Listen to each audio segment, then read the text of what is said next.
Assalamualaikum warahmatullahi wabarakatuh. Waalaikumsalam warahmatullahi wabarakatuh. Waalaikumsalam warahmatullahi wabarakatuh. Alhamdulillah, Alhamdulillah kita panjatkan puji dan syukur kepada Allah Rabb semesta alam Jalla Jalaluhu. Atas rahmatnya kita diberikan kesehatan dan diberikan kemudahan menghadiri kajian ini setelah kita melaksanakan sholat subuh. Karena tidak semua yang sehat punya waktu yang cukup, tidak semua yang punya waktu diberikan kesehatan. Mungkin ada hajat lain dan kita termasuk alhamdulillah diberikan kesempatan melanjutkan kajian Bulughul Maram.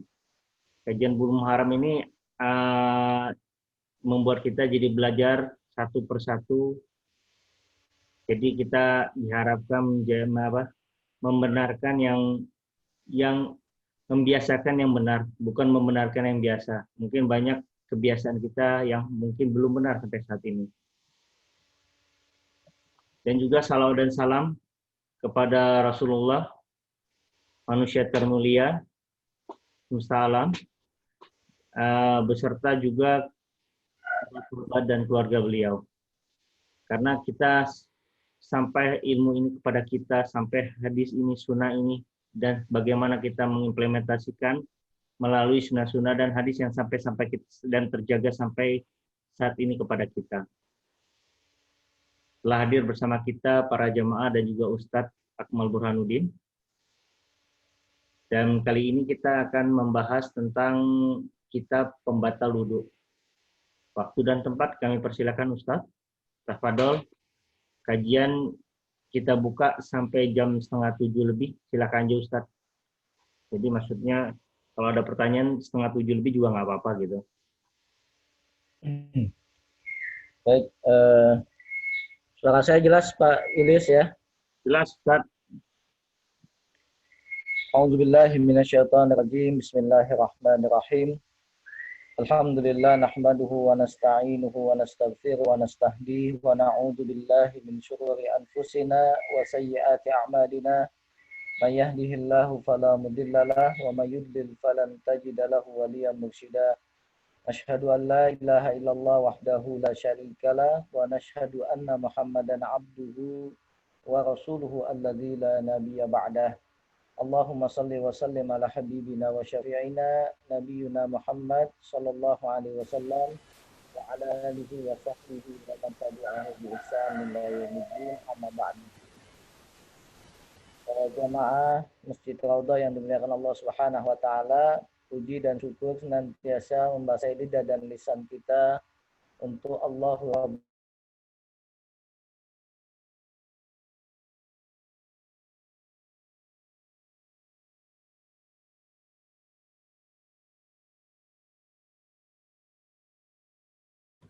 Ustadz, sepertinya terputus.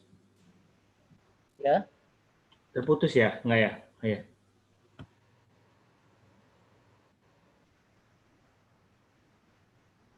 Halo, masih nyambung Pak? Iya ya, silakan Ustadz. Ya, Allah memberikan aturan kehidupan untuk kita semata-mata adalah untuk kebahagiaan dunia dan akhirat kita.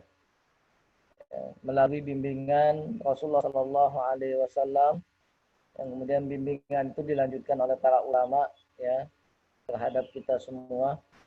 Salawat dan salam semoga selalu tercurah kepada baginda Rasulullah Muhammad Shallallahu Alaihi Wasallam yang telah menjadi wasilah, menjadi sarana sampainya hidayah Allah kepada kita semua. Tinggal bagaimana kita menjaga hidayah itu agar tetap ada di dalam diri kita, karena hidayah itu mahal harganya dan juga tidak bisa diwariskan kepada anak cucu kita. Ya, masing-masing kita menjaga hidayah yang Allah telah berikan kepada kita. Jamaah sekalian, Bapak Ibu, mudah-mudahan pagi hari ini Allah memberikan nikmat yang sangat luar biasa, ya, nikmat iman, Islam, dan juga nikmat kesehatan yang nilainya tidak terhingga untuk kita semua. Nikmat sehat walafiat inilah yang selalu kita harapkan di samping nikmat iman dan Islam yang sudah pasti ada dalam diri kita. Mudah-mudahan kita menjadi hamba-hamba Allah yang selalu bersyukur atas nikmat yang Allah berikan kepada kita. Nah, Bapak Ibu sekalian, pada kesempatan yang lalu kita sudah membahas tentang bagaimana tata cara berwudu yang diajarkan oleh baginda Nabi Shallallahu Alaihi Wasallam. Ya, tata cara wudu dari mulai awal sampai akhir, ya, yang didasari oleh surat Al-Maidah ayat 6 itu, bagaimana anggota-anggota yang wajib yang diperintahkan untuk dicuci dan dibasuh pada saat kita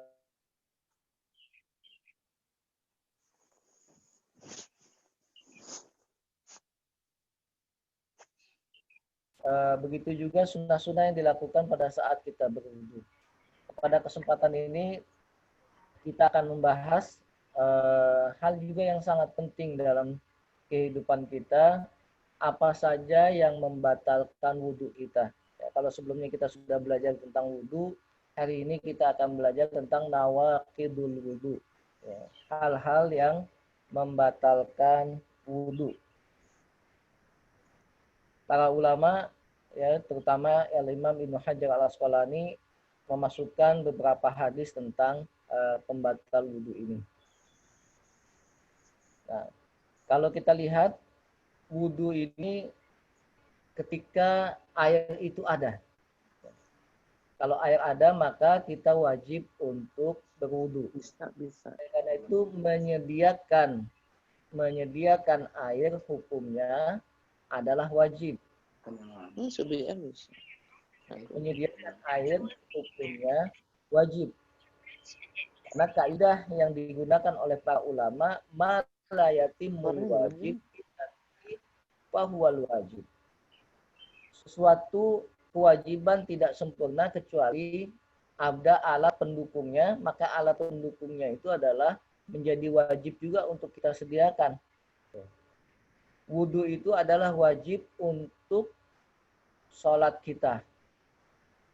Wudu itu medianya adalah air. Maka menyediakan air hukumnya juga menjadi wajib. Membuat sumur bor atau berlangganan PDAM itu hukumnya menjadi wajib. Karena apa? Karena wudu adalah syarat sahnya salat. Bisa. Ketika air tidak ada, maka Islam menjadikan tayamum sebagai alternatif. Nah, jadi kalau tidak ada air, maka alternatifnya adalah tayamum. Tuh. Oleh karena itu, apa yang menjadi pembatal wudu menjadi pembatal tayamum. Nah, kalau seseorang ya keluar najis, maka wudunya batal. Begitu juga dengan tayamum. Ketika orang sudah tayamum, kemudian dia buang angin atau buang air kecil, maka tayamumnya juga batal. Ya. Jadi pembatal wudu ini sama dengan pembatal tayamum. Ya. Karena tidak bisa dipisahkan. Ya. Hanya saja tayamum kita lakukan pada saat air itu tidak ada. Ustadz, maaf Ustadz. Ya. Belum slideshow sepertinya Ustadz. Apa? Belum slideshow. Oke. Biar jelas. Sudah nampak ya? Sudah Ustadz. Ya. Jadi pembatal wudu sama dengan adalah pembatal tayamum. Ya. Karena wudu tayamum adalah alternatif jika tidak ada air sehingga wudu tidak bisa dilakukan. Nah, Bapak Ibu sekalian yang dimuliakan Allah Subhanahu wa taala, ada pembatal wudu yang disepakati oleh para ulama. Tuh. Tapi ada juga pembatal wudu yang diperselisihkan oleh ulama. Nah, jadi babnya masih diperselisihkan. Nah, apa saja yang pembatal wudu yang disepakati oleh para ulama ini? Hanya dua, ma kharaja minas sabilaini. Jadi pembatal wudu yang disepakati oleh para ulama itu apa-apa yang keluar dari dua lubang. Ya. Disebut dengan lubang kubul dan lubang dubur. Ya, kubul itu adalah bagian depan. Dubur itu adalah bagian belakang. Ya. Jadi apa yang keluar dari lubang depan dan apa yang keluar dari lubang belakang, maka hal itu membatalkan wudhu kita. Apa saja yang keluar dari lubang depan yang disepakati oleh para ulama? Yang pertama, ya, kalau bagi laki-laki adalah dan perempuan juga air kencing. Ya. Air seni, air kencing itu adalah membatalkan wudhu. Itu disepakati oleh para ulama. Ketika kita buang air kecil, maka otomatis wudhu kita menjadi batal, wajib kembali untuk wudhu. Yang kedua, yang keluar dari bagian depan adalah madhi. Ya. Madhi juga membatalkan wudhu, disepakati oleh para ulama. Ya. Yang ketiga, yang membatalkan wudhu adalah wadi. Ya, di samping ada madhi, ada wadi. Nanti kita jelaskan pada hadis yang kedua tentang pembahasan tentang madhi, apa itu madhi dan lain sebagainya. Yang ketiga ada mani atau sperma. Ini juga membatalkan wudhu, ya. Bahkan wajib mandi nanti. Bagi perempuan yang keluar dari lubang kubul adalah darah haid. Darah haid juga membatalkan wudhu, ya. Ketika orang lagi sholat, kemudian tiba-tiba dia haid, maka otomatis wudhunya batal dan sudah tidak boleh melakukan sholat. Begitu juga dengan darah nifas. Darah nifas juga sama, ya, orang yang sudah setelah melahirkan darah nifas itu keluar, itu yang membatalkan wudhu yang disepakati oleh para ulama. Begitu juga nanti ada darah istihadah. Darah istihadah ini darah penyakit, nanti akan kita bahas juga pada hadis berikutnya.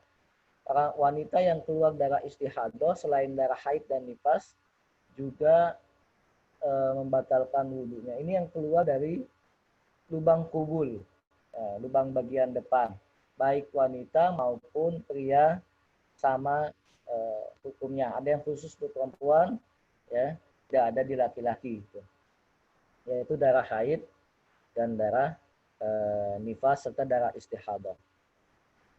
Kemudian ada hal-hal yang diperselisihkan oleh para ulama tentang pembatal wudhu ini, dan ini akan kita bahas pada hadis-hadis berikutnya. Hadis yang pertama yang disampaikan oleh Al-Imam Ibnu Hajar Al-Asqalani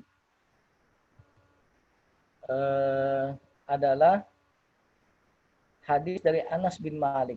Anas bin Malikin qala kana ashabu Rasulillahi ala ahlihi yantaziruna al-isya hatta tahfiqa ru'usuhum summa yusallun wa la yatawaddaun.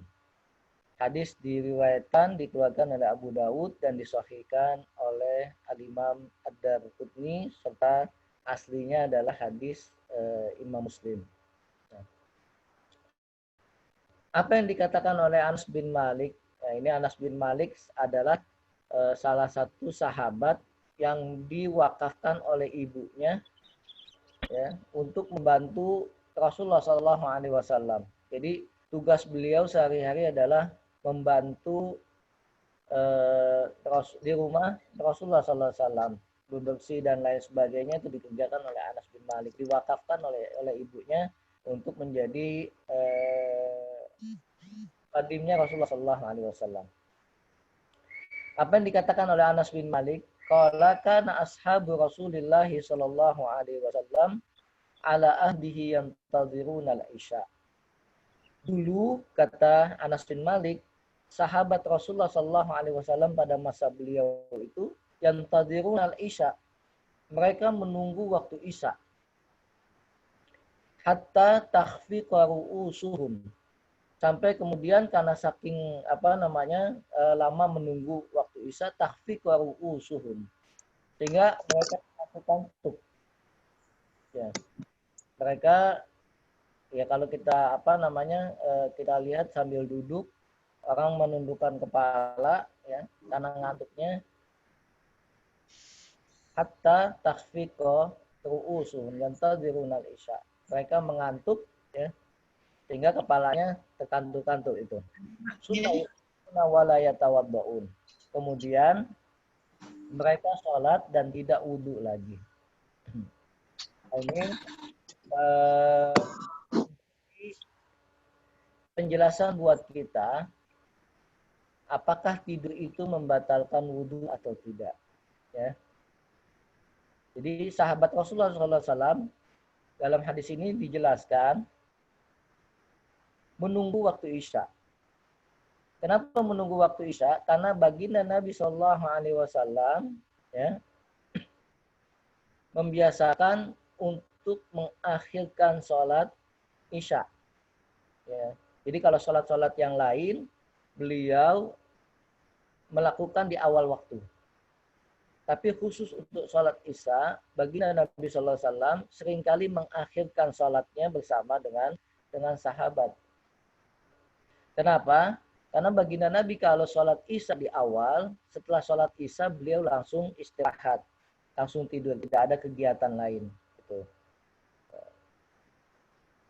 Dengan dengan diakhirkan sholat Isya, maka masih ada kegiatan-kegiatan sebelum sholat Isya dilakukan. Nah, ini yang dilakukan oleh Rasulullah SAW dan para sahabatnya. Mereka mengakhirkan sholat Isya. Dan ini menjadi sunnah mengakhirkan sholat Isya itu. Bahkan di beberapa pondok pesantren, ya, atau di rumah-rumah Quran juga dilakukan hal yang sama, mengakhirkan sholat Isya. Ini yang dilakukan oleh para sahabat. Oleh karena itu yantaziruna al-isya hatta takhfiqa ru'usuhum. Sehingga mereka terkantuk-kantuk menunggu waktu Isya. Ketika sudah mengantuk begitu, apa yang dilakukan? Summa yusalluna wa la yatawaddaun. Para sahabat langsung sholat dan tidak wudhu lagi. Nah, ini bisa kita lihat dari faedah hadisnya, ya, bagaimana Rasulullah SAW menjelaskan kepada kita tidur yang ringan itu, ya kalau kita bilang tidur ayam ya Bu ya, tidurnya nggak betul-betul tidur, tapi masih ingat dengan kondisi yang ada di sekelilingnya gitu. Ya. Tidur ringan itu atau tidur ayam itu tidaklah membatalkan wudhu. Ya. Apapun bentuk tidurnya gitu. Baik itu berbaring, duduk, dan lain sebagainya. Selama tidurnya adalah tidur ringan, ya bukan tidur berat, apalagi sampai ngarok ya. Ini tidur ringan, tidur biasa. Digambarkan sambil terkantuk-kantuk kan gitu. Tidaklah membatalkan wudhu.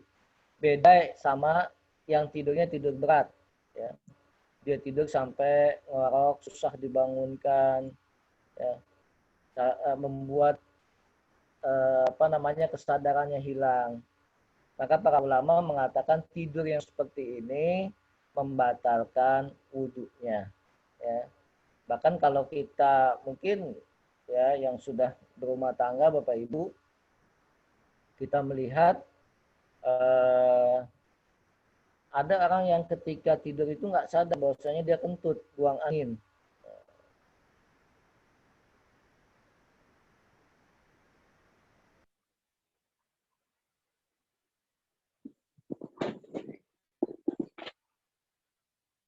Suaranya kemana-mana, tidak lagi sadar dengan kondisi yang ada di lingkungannya, ya. Yang seperti ini, ya, membuat hilang rasa itu membatalkan wudhu. Nah, ini hati-hati bagi para bapak-bapak yang Jumatan. Ya. Biasanya Jumatan.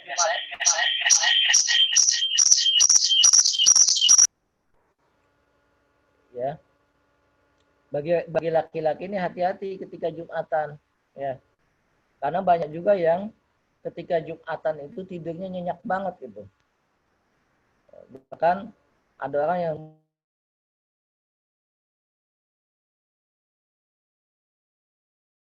itu nyenyak banget tidurnya gitu. Nah, ini hati-hati. Ya.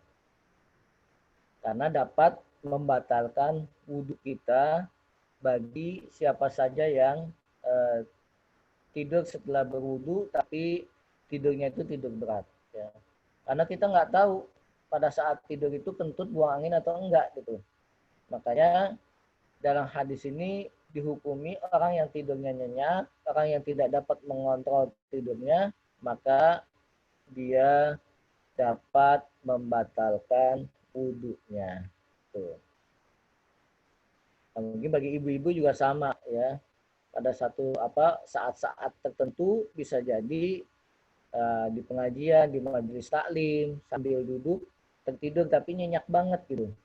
Bahkan bisa jadi ngorok ya, susah dibangunkan, suaranya kemana-mana. Nah, ini bagi kaum perempuan maupun kaum laki-laki sama hukumnya ketika dia tidur nyenyak, maka tidur itu membatalkan wudhu. Nah, tidur yang nyenyak ini kan tidak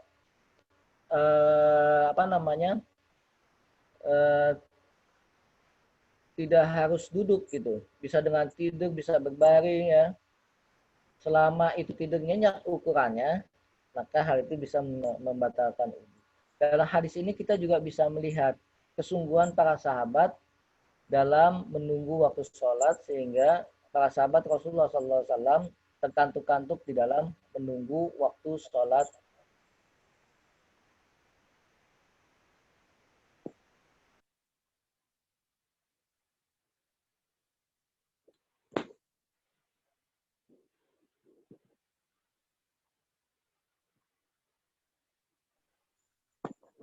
Koneksi terputus kah? Sepertinya terputus. Tunggu sebentar ya Bapak, Ibu, sebentar ya.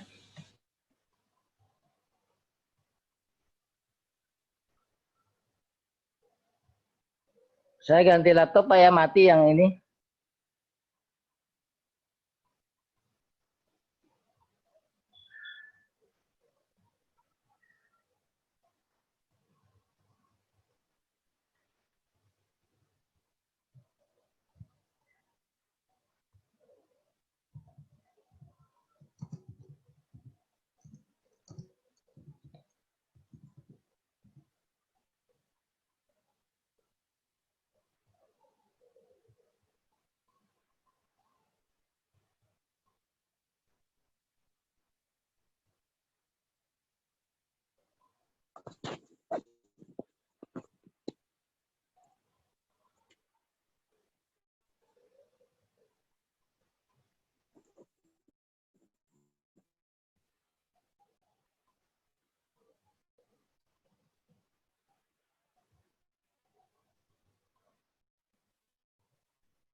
Halo.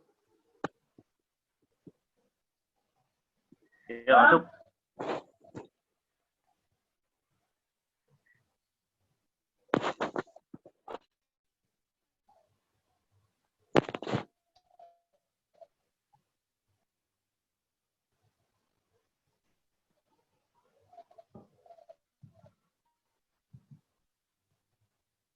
Baik, suara saya terdengar Pak?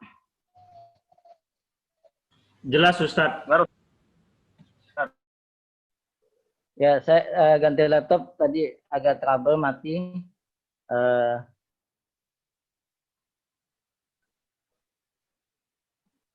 Oke.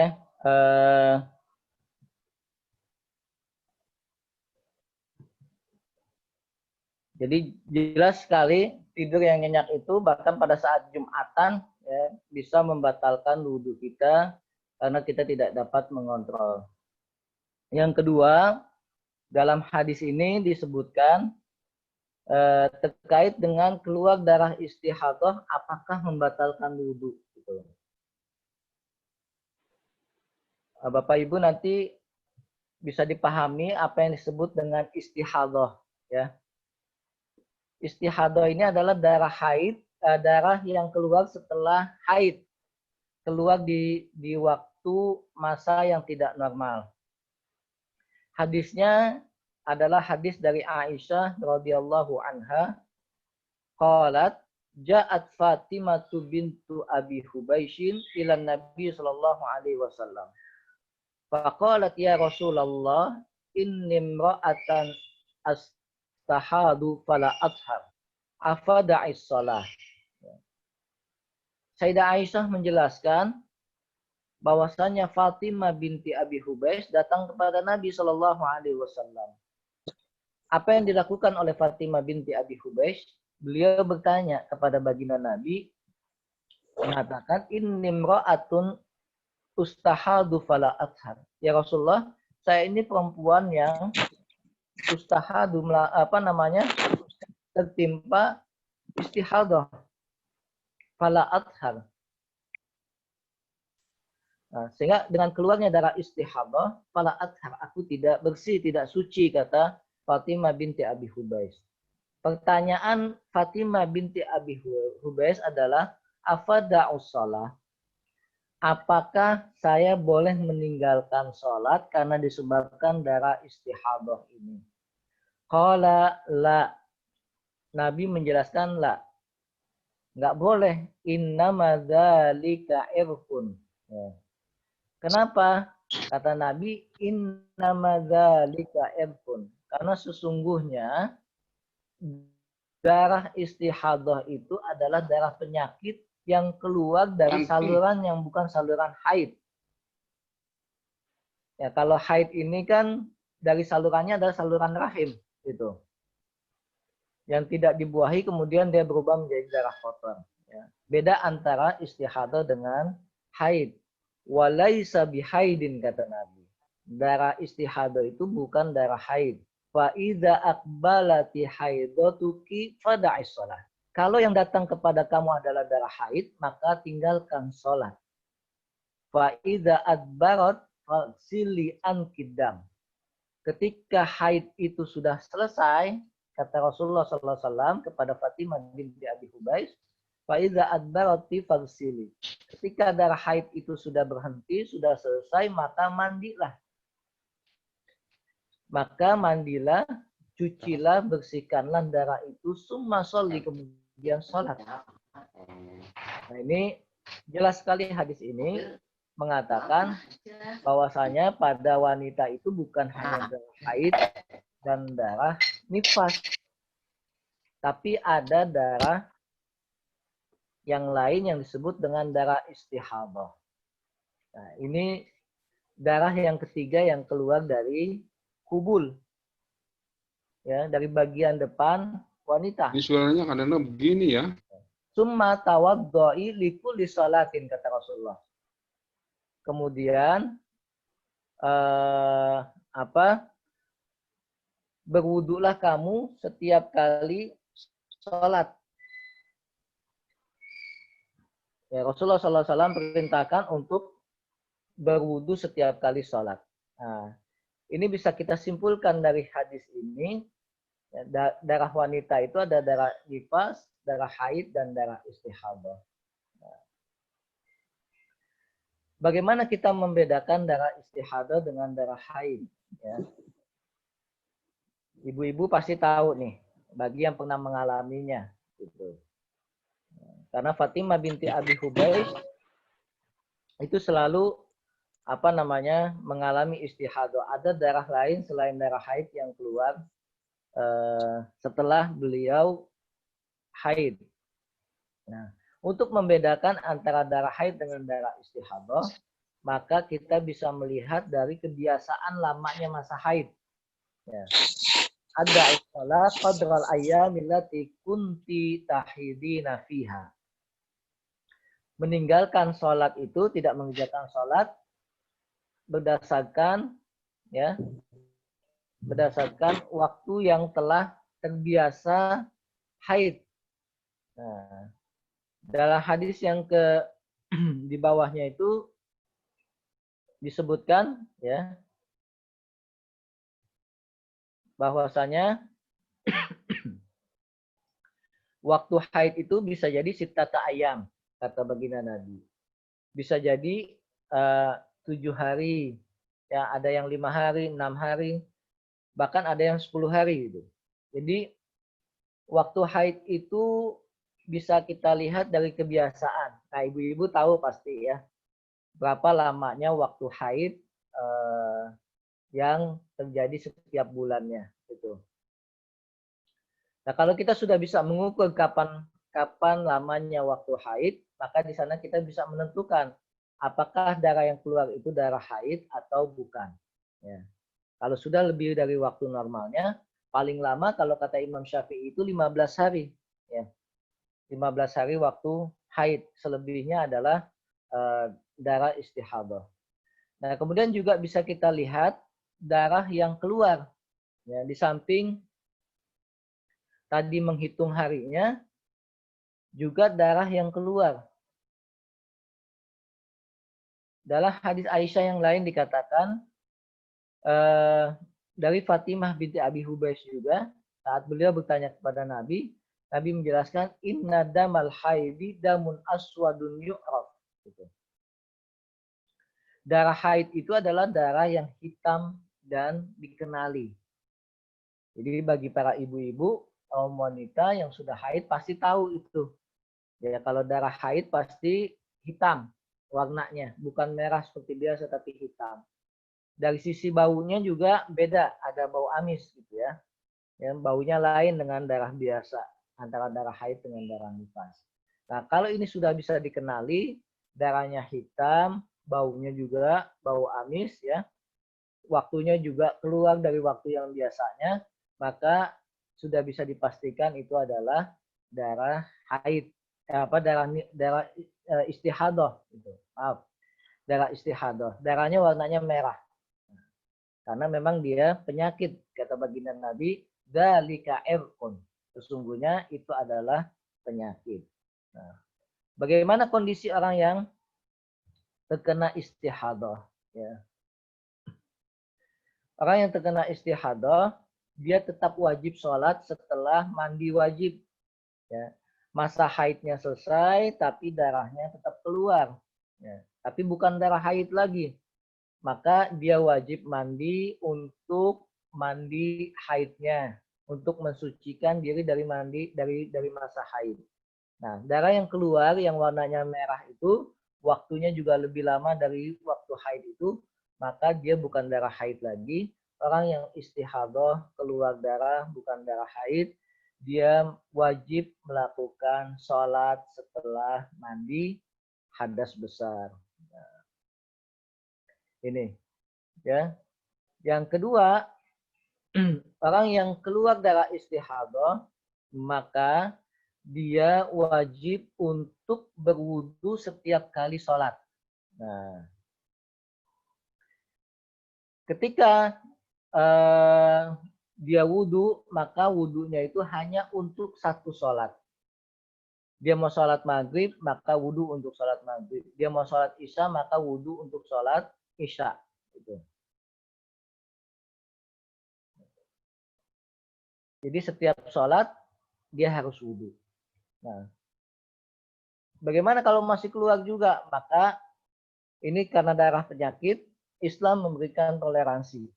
Sama seperti dalam fikih dijelaskan, orang yang terkena penyakit tasalsul baul, orang yang tidak bisa mengontrol buang air kecilnya. Ini ada tasalsul baul, penyakit terus-menerus buang air kecil. Gitu. Nggak bisa dikontrol. Atau orang yang nggak bisa nahan kentut. Selalu kentut gitu. Buang angin. Nggak bisa nahan kentutnya.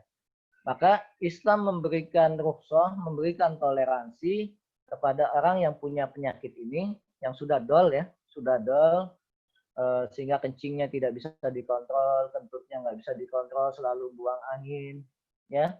Maka hal-hal yang seperti ini Islam memberikan rukhsah. Ya, mereka hanya berwudu pada saat akan melakukan sholat itu.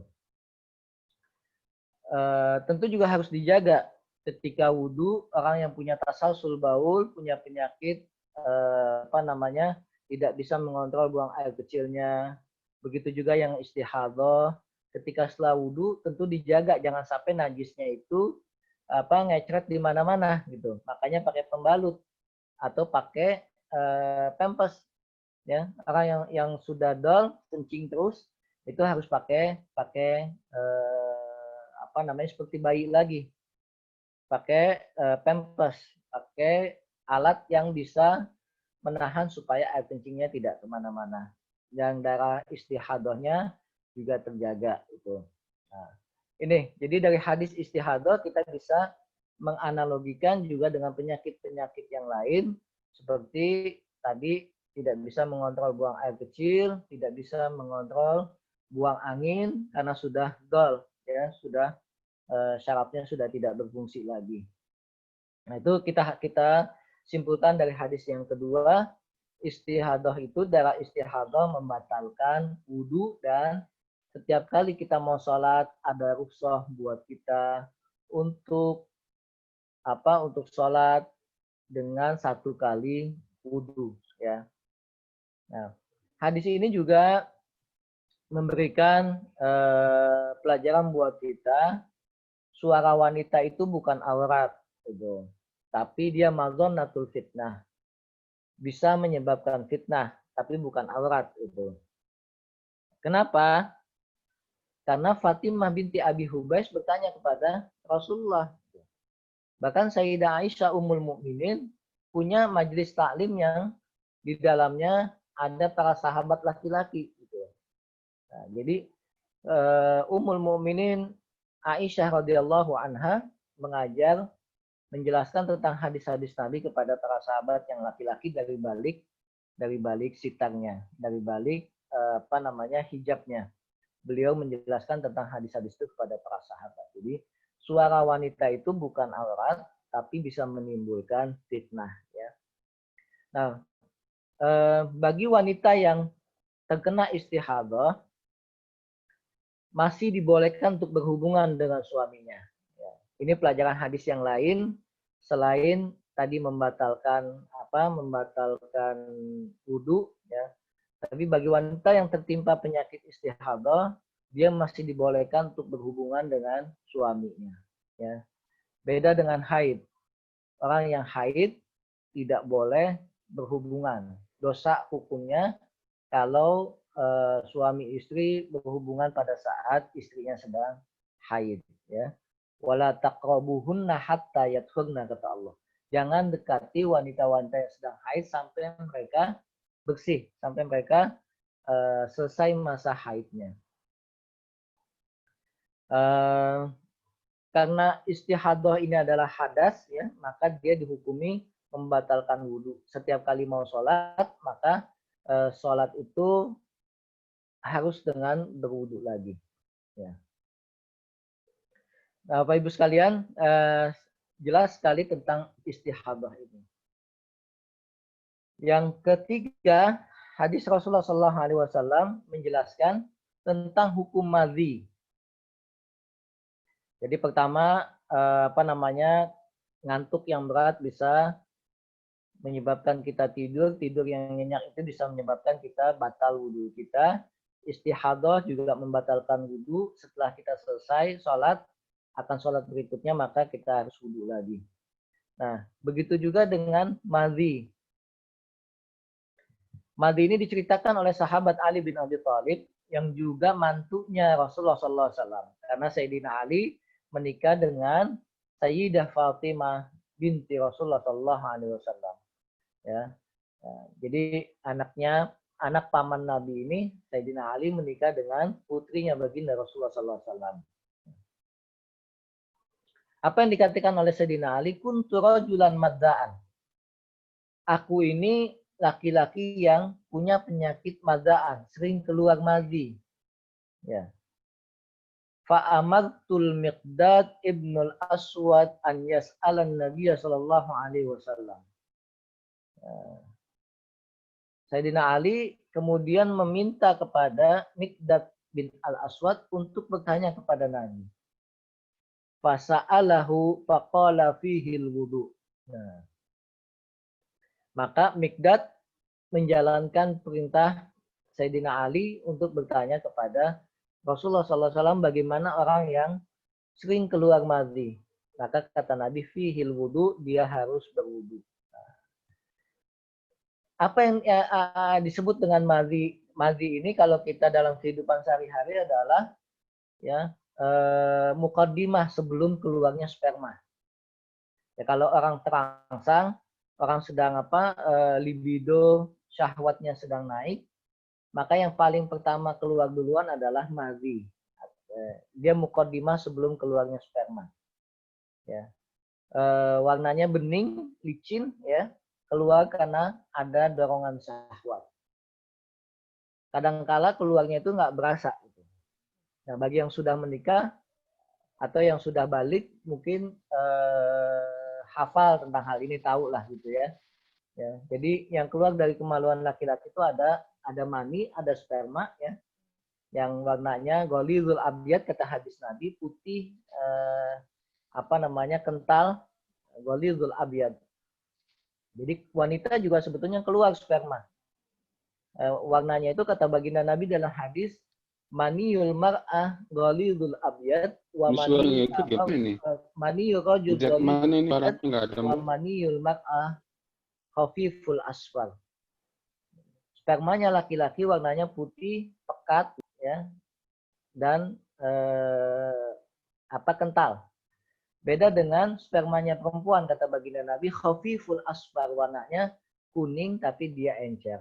Nah, itu sperma atau mani. Yang kedua yang keluar madhi, ya.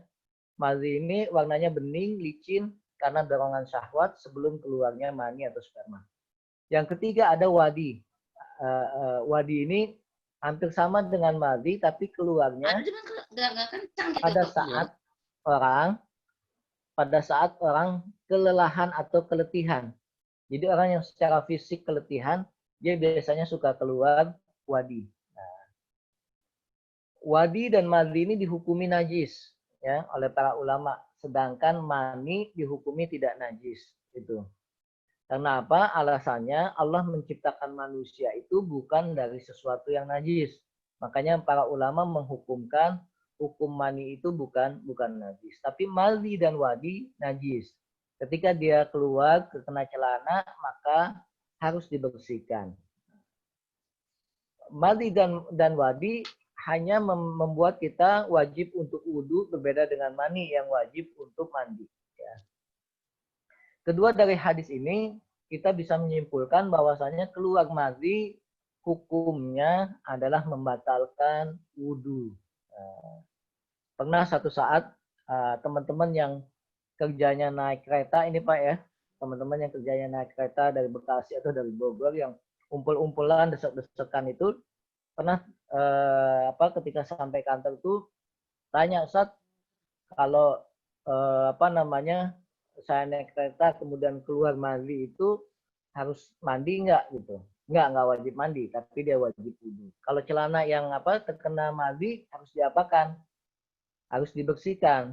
Ya. Islam memberikan keringanan, ya, membersihkannya itu dicepretkan atau diucek-ucek sampai licinnya itu hilang. Gitu. Nah ini kaitannya dengan madhi.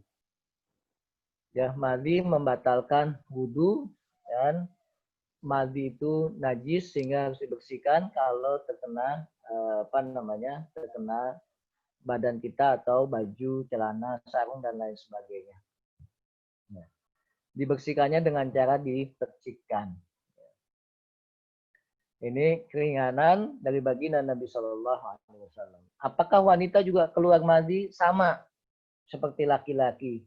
Ketika sedang terangsang, syahwat libidonya naik, perempuan juga keluar madhi. Nah, kalau keluar madhi, maka dia wajib untuk berwudu lagi ketika akan melakukan sholat, yang terkena harus dibersihkan. Tapi diperciki saja cukup sebetulnya. Ya.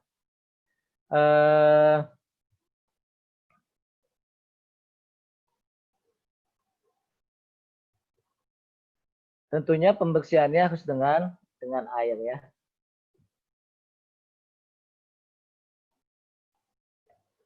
Nah, Rasulullah SAW pernah ditanya juga oleh Sahal bin Hunayf, "Fakaifa bima yusibu sawbi minhu?" Ya Rasulullah, bagaimana kalau pakaian saya terkena madhi? Maka Rasulullah menjawab, "Yakfika an ta'khudha kafa min ma'in fantadhahu biha min thawbika haitsu tara annahu asaba." Cukup bagimu untuk meneteskan, memercikan air di mana baju itu terkena madhi. Nah, ini jelas sekali madhi membatalkan wudu dan bentuk madhinya adalah najis, ya. Nah, ini hadis yang berikutnya terkait mencium atau menyentuh istri, ya, atau menyentuh wanita. Ya, bukan hanya wanita lain tapi istri juga gitu. Apakah membatalkan wudhu atau tidak? Hadisnya dari Aisyah Ummul Mukminin, anna Nabiya sallallahu alaihi wasallam qabbala ba'da nisa'ihi. Jadi Rasulullah sallallahu alaihi wasallam itu ketika mau sholat, ya ketika akan pergi ke masjid, seringkali qabbala ba'da nisa'ihi, mencium atau memeluk istri-istrinya. Summa kharaja ila sholati walam yatawaddo. Kemudian beliau keluar untuk sholat dan tidak wudhu lagi gitu. Nah, hadis ini menjadi dasar kenapa Imam Ibnu Hajar Al-Asqalani memasukkan hadis ini dalam kitab Bulughul Maram, karena beliau ingin menjelaskan orang yang menyentuh istrinya atau tersentuh dengan wanita yang bukan mahramnya itu tidak membatalkan wudhu, ya. Tapi ulama di sini terpecah menjadi 3 pendapat. Yang pendapat pertama adalah pendapat Imam Abu Hanifah. Beliau mengatakan mencium dan menyentuh tidak membatalkan wudhu, ya. Ada apa? Bahasa orang Sundanya paantel kulit gitu. Ya, paantel kulit. Orang yang kulit dengan kulit bertemu antara laki-laki dan perempuan, kata Imam Abu Hanifah, tidak membatalkan wudhunya. Nah, madhab ini yang paling bisa dipakai ketika kita berada di Ka'bah, ya, ketika kita bertawaf gitu. Karena apa? Di dalam Ka'bah itu ketika kita tawaf, semua laki-laki dan perempuan, baik mahram dan non mahramnya, kumpul di situ menjadi satu. Nah, ini pendapat Imam Abu Hanifah, orang yang mencium atau menyentuh perempuan, ya, itu tidak membatalkan wudhu, ya. Dibuktikan dengan hadis yang lain pada saat Rasulullah SAW sholat malam. Rumah beliau ini agak sempit, ya. Beliau ketika sholat itu pasti di kamar tidurnya. Ketika tidur biasanya Bunda Aisyah itu tidur di bawah. Rasulullah sholat, di situ ada kaki Ibunda Aisyah yang sedang tidur. Makanya ketika Rasulullah SAW sujud, beliau memindahkan kaki Ibunda Aisyah, dan ketika bangun lagi beliau mengembalikan posisi kaki Bunda Aisyah pada posisi semula. Nah, otomatis kan ketika memindahkan kaki Bunda Aisyah ini Rasulullah SAW menyentuh kulit beliau gitu. Ya. Nah, makanya mazhab Hanafi menjelaskan mencium dan menyentuh itu tidak membatalkan. Nah, berbeda dengan pendapatnya Imam Syafi'i yang mengatakan bahwasanya menyentuh wanita membatalkan wudhu secara mutlak, baik dengan syahwat maupun tidak dengan syahwat. Ya. Jadi kalau kita penganut mazhab Syafi'i, tawaf kita nggak selesai-selesai. Gitu. Karena setiap kali kita mulai tawaf pasti di situ kan banyak perempuan juga, pasti ada sentuhan dan gesekan. Ya. Nah, baik dengan syahwat maupun tidak dengan syahwat, maka orang yang menyentuh wanita membatalkan wudhunya. Ini menurut mazhab Syafi'i. Ya. Landasannya apa? Surat Al-Maidah ayat 6. Aula mastumun nisa.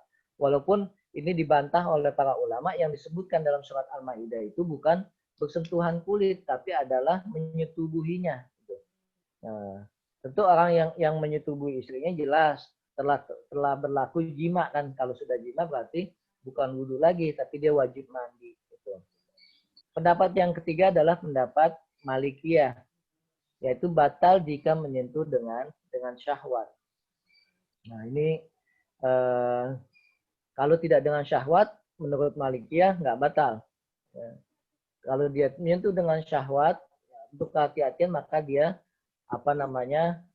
batal wudhunya. Nah, dari hadis ini kita bisa mengambil kesimpulan bahwasanya pendapat yang yang paling rajih, yang paling mendekati kebenaran adalah pendapat Imam Abu Hanifah, menyentuh wanita itu tidak membatalkan wudhu.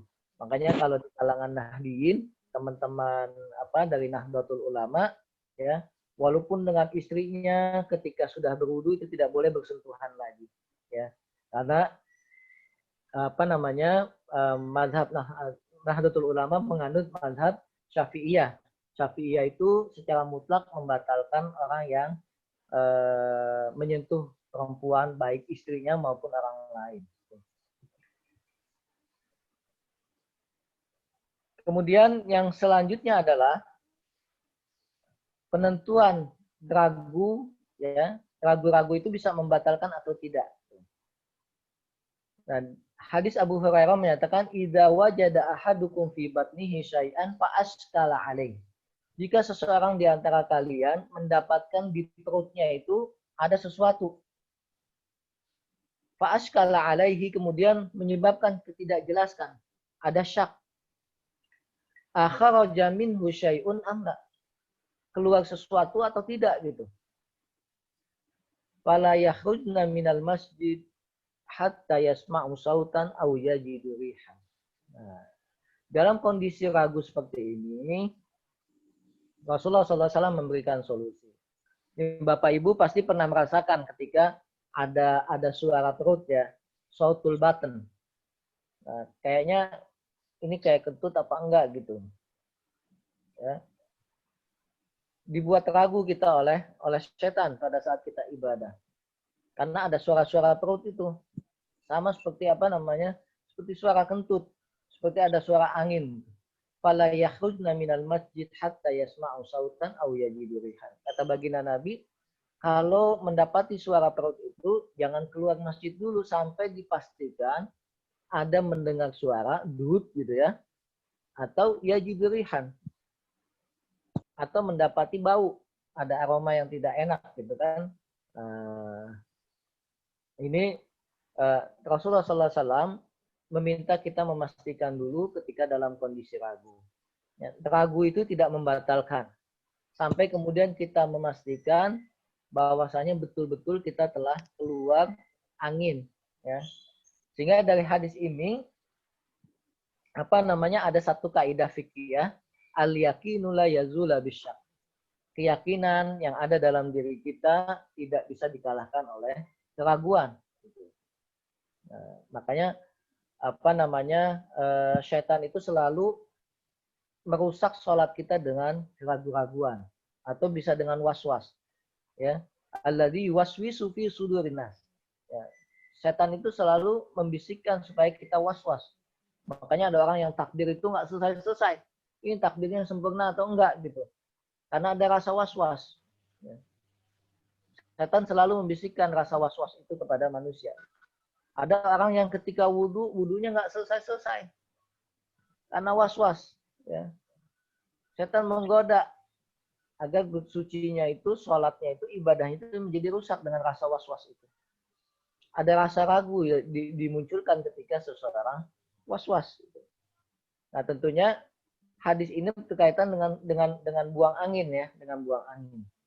Nah, kalau memang sudah bisa dipastikan seseorang itu buang angin, baik dengan baunya maupun suaranya, maka dia batal. Tapi rasa syak, keraguan atau was-was yang muncul itu tidak membatalkan wudhu kita, ya, tidak merusak sholat kita. Nah, memang setan itu selalu selalu menggoda kita supaya timbul rasa syak, ya, kebimbangan, keraguan, muncul rasa was-was, ya, waswasa alladzi waswisu fi sudurin nas dalam surat An-Nas di akhir surat Al-Qur'an, ya. Nah, ini emang kerjaannya setan gitu. Makanya kita perlu mewaspadai was-was yang ditiupkan setan kepada kita. Sehingga sholat ibadah kita tidak menjadi rusak karena rasa was-was itu. Nah, bagaimana menghilangkan syak ini? Tentu harus mengaji gitu kan. Kalau nggak ngaji, kita nggak tahu wudhu kita batal atau enggak, karena disebabkan suara perut tadi yang ada di dalam perut kita, ada sautul baten itu, ya. Sholat kita sah atau enggak ketika kita takbir, ya. Ada orang yang berlama-lama dalam takbir sehingga ketinggalan ruku imamnya, ya. Ini juga tidak bagus karena selalu muncul rasa was-was, oh takbirnya tidak sempurna, ya wudhunya nggak sempurna, akhirnya kelamaan wudhunya, ketinggalan sholatnya. Nah,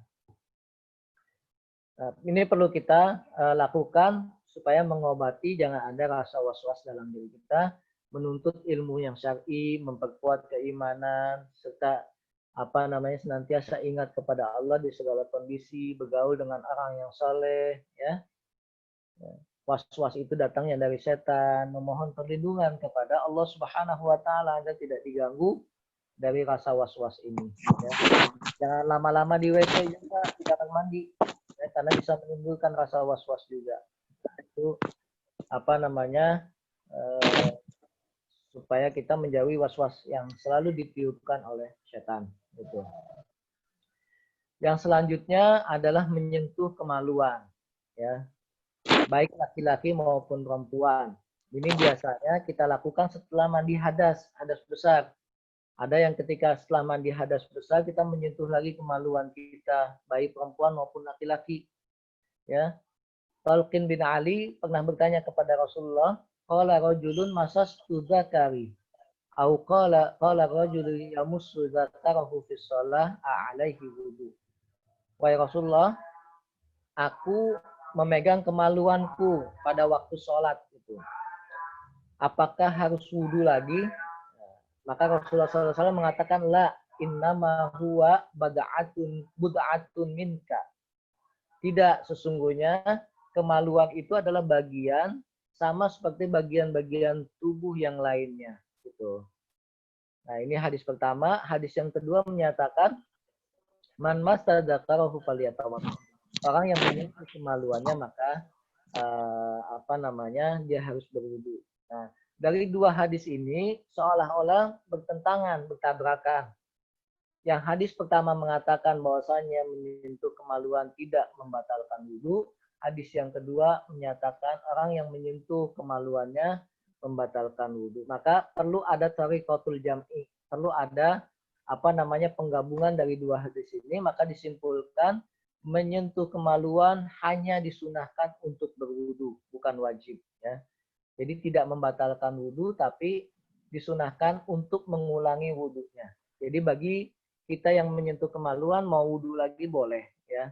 Karena dia tidak membatalkan wudu, tapi disunahkan boleh untuk berwudu. Menyentuh kemaluan dengan syahwat baru membatalkan wudu, ya. Ini para ulama kemudian ada juga menyimpulkan menyentuh kemaluan tanpa penghalang, ya, sampai menimbulkan syahwat maka dia membatalkan wudu. Ya, kalau dengan penghalang, ya kayak tadi sholat ada penghalangnya, ada kain sarung atau celana, kemudian dia pegang kemaluannya, maka itu tidak membatalkan wudu alias tidak dengan syahwat. Nah ini tariqatul jam'i ketika ada dua hadis yang bertentangan, sama-sama hadisnya sahih, sama-sama kuat, maka perlu diambil jalan tengahnya. Ada komprominya gitu. Bahwasanya memegang kemaluan itu tidak membatalkan wudu ketika tidak dengan syahwat dan disunahkan untuk berwudu. Ya. Hadis yang selanjutnya adalah mengeluarkan dahak, mimisan, dan keluar madhi. Ya.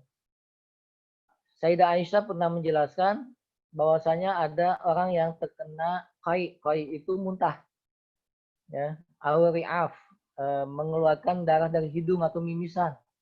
Au qalas itu muntah tapi ketelan lagi, gitu. Ada orang yang muntah nggak banyak tapi dia ketelan lagi. Au madi atau orang yang keluar madi. Hendaklah ia keluar lalu berwudu, ya. Hadis ini dhaif itu. Kita bisa ngambil kesimpulan dari hadis ini terhadap tadi yang disebutkan bahwasanya baik koi, kosun, ya, keluar muntah tapi ketelan lagi, mimisan itu tidak membatalkan wudu, ya, dalam pendapat mazhab jumhur ulama. Ya. Imam Abu Hanifah dan Imam Ahmad mengatakan yang keluar darah mimisan itu membatalkan wudu. Gitu. Tapi kita ambil kesimpulan bahwasanya selama keluar darah itu bukan dari lubang lubang kubul dan lubang dubur, maka tidak membatalkan tidak membatalkan wudhu kita. Ya. Kecuali mandi tadi. Ya. Saya rasa kalau unta nggak ada di Indonesia ya, nggak ada di Indonesia. Tapi hadis ini jelas mengatakan kekhasan daging unta. Orang yang makan daging unta maka dia disunahkan untuk wudhu karena dia membatalkan wudhu. Ya. Atawadda'u min luhumil ghanam qala in syi'ta qala atawadda'u min luhumil ibil. Ada orang yang bertanya, ya Rasulullah, apakah kami harus wudhu lagi ketika makan daging kambing, makan daging domba? Rasulullah mengatakan kalau kamu mau wudhulah gitu. Tapi ketika ditanya bagaimana kalau makan daging onta, Rasul bilang makan daging onta harus wudhu. Nah, ini menunjukkan bahwasanya memakan daging onta membatalkan wudhu ya, dan harus ulang lagi wudhunya. Ini kesimpulan para ulama terkait dengan orang yang makan daging onta. Makan daging selain onta hanya dianjurkan bagi yang mau wudhu bersihkan mulut supaya jangan ada daging menempel di gigi ya, maka perlu wudhu. Nah, bagi yang hadis selanjutnya adalah bagi yang memandikan dan memikul jenazah. Ya. Menurut mayoritas ulama, siapa saja yang memandikan jenazah disunahkan baginya untuk mandi. Ya. Jadi orang yang bertugas memandikan jenazah maka disunahkan untuk mandi, tetapi tidak wajib. Ya, karena memandikan jenazah pasti kotor ya, pasti kotor, maka disunahkan untuk bebersih, untuk mandi, tapi bukan satu hal yang wajib. Nah, begitu juga orang yang memandikan jenazah tidak wajib untuk berwudu gitu. Karena memandikan jenazah bukan sesuatu yang najis ya, kecuali kalau memang kita terkena najis pada saat mengeluarkan kotoran jenazah ya, mengeluarkan kotoran kena kena tinjaknya. Karena pada saat kita memandikan jenazah, terkadang kita mengurut perutnya, ada kotoran-kotoran yang keluar yang kena kepada kita, maka najis itu harus dibersihkan. Ya. Nah, orang yang memandikan atau mengusung jenazah, yang memikul jenazah, tidak membatalkan wudhunya. Nah, tapi untuk bebersih supaya tidak ada kotoran setelah memandikan disunahkan untuk mandi ya. Karena bisa jadi air percikan-percikan itu membuat tubuh kita kotor, maka mandi menjadi pilihan. Kemudian terkait dengan menyentuh mushaf Al-Qur'an ya. Dengan hadis ini para ulama berbeda pendapat ya. Karena hadisnya mursal. Hadis mursalnya termasuk hadis yang di bawah derajat yang sahih, maka para ulama berbeda pendapat. Ada yang mengatakan ketika memegang mushaf harus dalam kondisi bersuci, tidak boleh memegang mushaf dalam kondisi tidak berwudu. Gitu. Nah, ini menjadi pendapat ulama. Nah, jadi antara yang membolehkan tidak berwudu pegang mushaf, nah, ini menjadi perselisihan ulama. Kita boleh mengambil salah satunya. Tapi yang lebih utama adalah dalam kondisi bersih, dalam kondisi suci kita menyentuh mushaf Al-Qur'an. Begitu juga dengan berzikir, tidak disyaratkan kita untuk berwudu. Nah, Bapak Ibu sekalian, itulah hal-hal yang bisa membatalkan wudu kita. Dan ada yang disepakati, ada yang diperselisihkan. Itu. Yang diperselisihkan tergantung keyakinan kita seperti memegang mushaf. Karena dalam ayat Al-Quran Allah menjelaskan la yamassuhu illal mutahharun. Tidaklah menyentuh mushaf Al-Quran, ya tidaklah menyentuh Al-Quran itu illal mutahharun, kecuali yang disucikan. Nah, ulama mengatakan yang disucikan itu bukan manusia tapi malaikat, dan yang dimaksud yamassuhu adalah Quran yang ada di Lauhil Mahfuz, ya. Hadis yang tadi disebutkan tentang Quran, hadisnya dhaif ya. Sehingga para ulama ada yang menghukumi boleh menyentuh mushaf Al-Qur'an yang tanpa wudu gitu. Berbeda dengan apa namanya Al-Quran yang ada di gadget kita, di HP kita, ya itu bukan mushaf, gitu. Tapi itu adalah apa namanya software yang kita bisa download dan bisa kita baca di situ. Nah, bagi ibu-ibu yang haid yang tidak bisa megang mushaf, dibolehkan megang Al-Quran yang ada di gadget, itu, yang ada di HP untuk tetap dibaca, gitu ya. Nah, mudah-mudahan ini manfaat buat kita semua terkait dengan hal-hal yang bisa membatalkan wudhu yang disepakati oleh para ulama dan hal-hal yang diperselisihkan, tidak mutafak alaih, tidak disepakati secara bersama, itu menjadi pilihan buat kita. Mudah-mudahan manfaat. Sampai sini ada yang mau ditanyakan? Assalamualaikum Ustadz. Assalamualaikum warahmatullahi. Maaf, saya mau tanya Ustadz yang terkait dengan bersentuhan dengan wanita. Iya. Ada pendapat dari kalangan NU itu bahwa yang Rasulullah mencium istrinya sebelum pergi berangkat sholat ke masjid itu hadisnya lemah, itu satu. Kedua, ada yang berpendapat terkait dengan mazhab. Ketika di Masjidil Haram, kan sebagai orang yang berpendapat pada mazhab Syafi'i, membatalkan wudhu kalau bersentuhan ya dengan wanita. Nah itu dia bilang, kalau gitu dia sementara ini kita pindah mazhab. Loh, mazhab itu kok harus bisa pindah-pindah itu bagaimana? Apakah memang disebut saja sebagai satu darurat? Terus yang ketiga, berkaitan dengan mazhab tadi, bagaimana pendapat Ustadz mengenai untuk kasus tertentu dia berpegang pada mazhab Hanafi. Pada kasus yang lain dia berpegang pada mazhab Syafi'i. Pada kasus yang lain mazhab Maliki. Sedangkan ada yang Ustadz berpendapat kalau satu mazhab yang kita pegang, kita berusaha untuk berpegang pada mazhab satu situ saja. Nah, itu saja Ustadz, terima kasih. Mohon penjelasannya. Wassalamualaikum warahmatullahi wabarakatuh. Waalaikumsalam warahmatullahi wabarakatuh. Saya jawab yang terakhir dulu, Pak. Mazhab ini adalah apa namanya cara kita menyimpulkan, melakukan istimbatul hukum ya. Jadi mazhab ini adalah madrasah, sekolah yang mengajarkan kita tentang metodologi dalam menyimpulkan hukum gitu. Nah, metodologi setiap mazhab itu berbeda-beda. Ya. Mazhab Hambali lebih mendahulukan hadis dhaif ketimbang kaul yang lainnya. Ya. Sedoif-doifnya hadis selama bukan doifnya doif banget, itu masih kaul Nabi. Itu pendapat Hambali. Itu. Makanya mazhab Hambali dalam thariqah metodologi pengambilan kesimpulan hukum itu lebih mendahulukan hadis dhaif ketimbang pendapat yang lain, termasuk pendapat para sahabat itu. Nah, begitu juga dalam madrasah mazhab Syafi'iyah, ya, punya metodologi sendiri di dalam menyimpulkan hukum dari hadis-hadis, dari dalil-dalil yang ada itu. Makanya bisa jadi dengan metodologi penyimpulan hukum ini dengan dalil-dalil yang berbeda menghasilkan output yang berbeda pula gitu. Nah, oleh karena itu sebagaimana yang disampaikan pesan para ulama mazhab ini ya, bisa jadi pendapat mereka salah.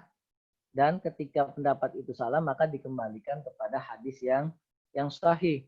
Nah, kalau dalam madrasatul mazhab ini kita kenal dengan pendapat yang rajih dan marjuh, pendapat yang paling kuat dan lemah. Gitu.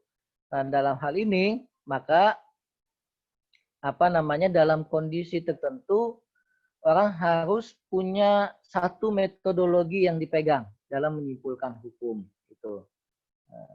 Baik itu metodologinya Imam Abu Hanifah, metodenya Imam Malik bin Anas, metodologinya Imam Syafi'i, ataupun metodologi Imam Ahmad bin Hambal. Gitu. Nah, bagaimana dalam kondisi tertentu apakah boleh pindah madhab? Ya, boleh pindah kesimpulan hukum yang dihasilkan ya, dalam kondisi tertentu. Sebetulnya ini lebih kepada komitmen kita kalau kita memang ingin bermadhab murni gitu ya. Kalau seandainya dia komitmen, maka pilihlah tempat tawaf misalnya di tempat yang jauh tidak bisa bersentuhan. Kalau di Masjidil Haram itu ada di tingkat 2, tingkat 3 itu kan agak lebih sepi, sehingga untuk munculnya sentuhan dengan wanita, dengan yang lain jenis, itu bisa dihindari itu. Tapi kalau dia memilih di bawah, memang hal itu akan terjadi. Gitu. Makanya orang-orang yang punya komitmen bermadhab, dia akan memilih tempat yang sepi supaya tidak terjadi perpindahan madhab itu. Walaupun perpindahan madhab bukan sesuatu yang dilarang, gitu. Karena ini hanya metodologi dalam pengambilan kesimpulan. Gitu. Kemudian hadis tentang mencium atau memeluk wanita gitu. Tadi disebutkan dalam pembahasan kita, ya, Rasulullah Shallallahu Alaihi Wasallam mencium ba'da nisaihi, ya, mencium sebagian istri-istrinya, kemudian beliau pergi ke masjid tanpa berwudu kembali. Nah, hadis ini hadis sahih tentunya, dan kenapa Ibnu Hajar memasukkan hadis ini ke dalam kitab Bulughul Maram? Beliau ingin menjelaskan kepada kita bahwasannya mencium wanita itu tidak membatalkan wudu, ya. Sebagaimana yang menjadi pendapatnya Imam Syafi'i, ya, menyentuh wanita itu membatalkan wudu secara mutlak, ya. Jadi dengan dalil-dalil yang ada, pendapat yang rajih ini adalah pendapat Imam Abu Hanifah sebetulnya, ya. Dan para imam madhab juga sudah memberikan statement, ya, kalau di dalam suatu perjanjian itu ada upaya untuk berlepas diri itu. Ketika ada hadis yang sahih, ketika ada pendapat yang lebih benar, maka ikutilah hadis yang sahih yang lebih benar itu untuk diikuti. Ya. Itu kira-kira Pak jawabannya. Baik, syukur Ustaz. Ustadz, ada pertanyaan nih Ustadz di kolom chat. Ya. Ada pertanyaan di kolom chat, sebentar saya bacakan. Pada masa Nabi, sampai berapa lama beliau dan para sahabat menunggu waktu mengakhirkan sholat Isya? Yang kedua, apakah keluar darah dan nanah karena luka membatalkan wudhu? Ya, dalam hadis-hadis yang sahih disebutkan, ketika tidak ada uzur, tidak ada halangan, maka waktu sholat Isya itu hanya sampai setengah malam. Gitu. Setengah malam itu kalau awal malamnya jam 6, maka dibagi 2. Nah, tengah malam itu berarti sekitar jam 12 sampai jam 1. Gitu. Nah, para sahabat ini mengakhirkan sholat malam, tapi tidak sampai lewat jam 12. Gitu.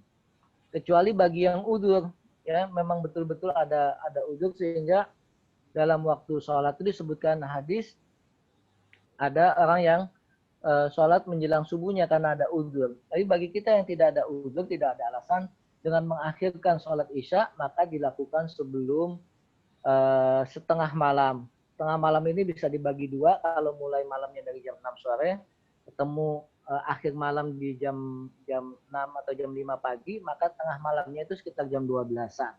Nah, para sahabat dan Rasulullah SAW biasanya mengakhirkan sholat sebelum sampai setengah malam ini. Nah, kemudian yang kedua terkait dengan darah atau nanah yang keluar. Ya, darah atau nanah memang najis, ya. Tapi ketika dia keluar karena penyakit, dia tidak membatalkan wudhu.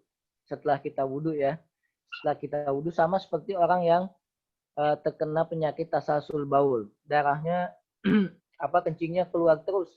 Tapi ketika akan melakukan sholat dia wudhu, maka pada saat sholat darahnya keluar, nanahnya keluar, maka itu tidak menjadi halangan untuk menyelesaikan sholatnya.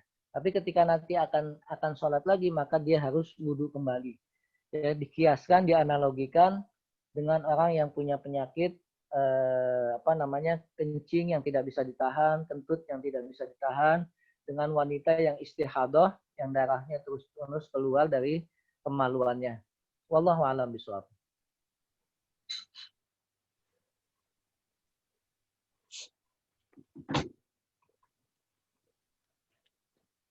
Bapak Ibu ada pertanyaan lain? Silakan di-unmute. Assalamualaikum Ustadz.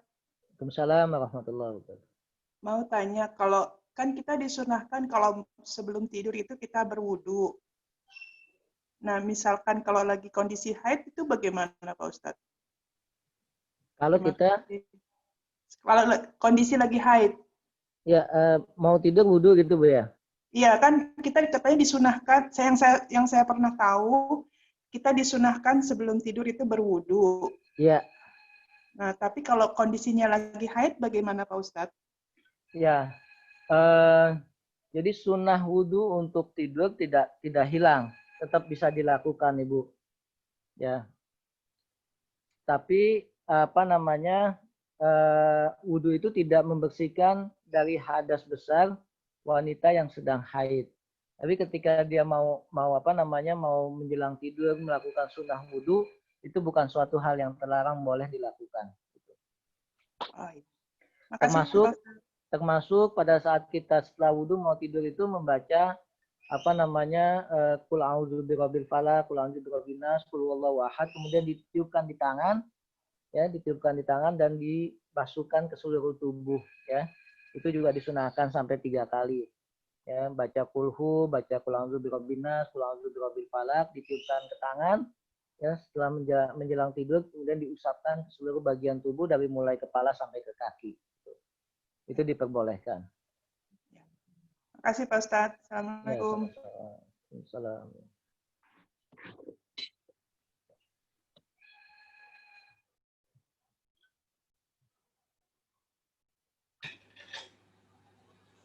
Saya rasa itu aja Ustadz. Sepertinya tidak ada pertanyaan lain. Jika mau ditutup silakan. Atau masih ada Bapak Ibu untuk pertanyaan terakhir atau tidak ada?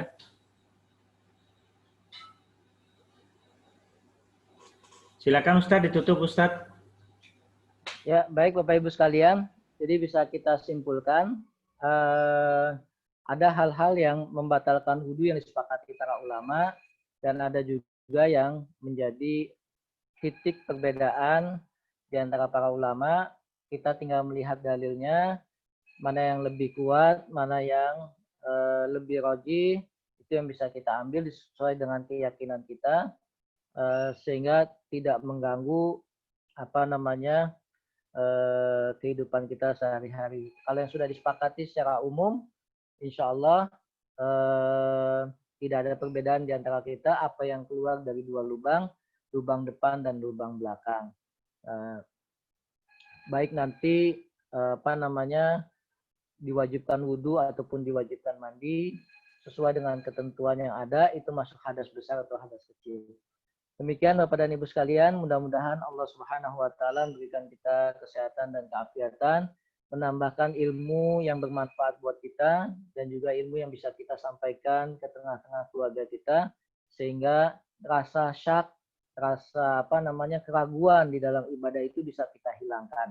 Rasa was-was yang muncul dari setan, dari iblis, bisa kita buang jauh-jauh.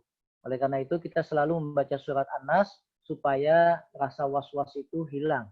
Ya. Surat An-Nas sangat membantu kita untuk berlindung kepada Allah Subhanahu wa taala agar was-was syaitan itu tidak selalu muncul dalam ibadah-ibadah kita. Nah, mudah-mudahan dengan thalabul ilmi ini, mencari ilmu ini, hilang rasa was-was kita, enggak lagi berlama-lama ketika takbir, tidak lagi berlama-lama ketika melakukan ibadah wudu karena disebabkan keraguan gitu. Begitu juga dengan mandi hadas besar dan lain sebagainya.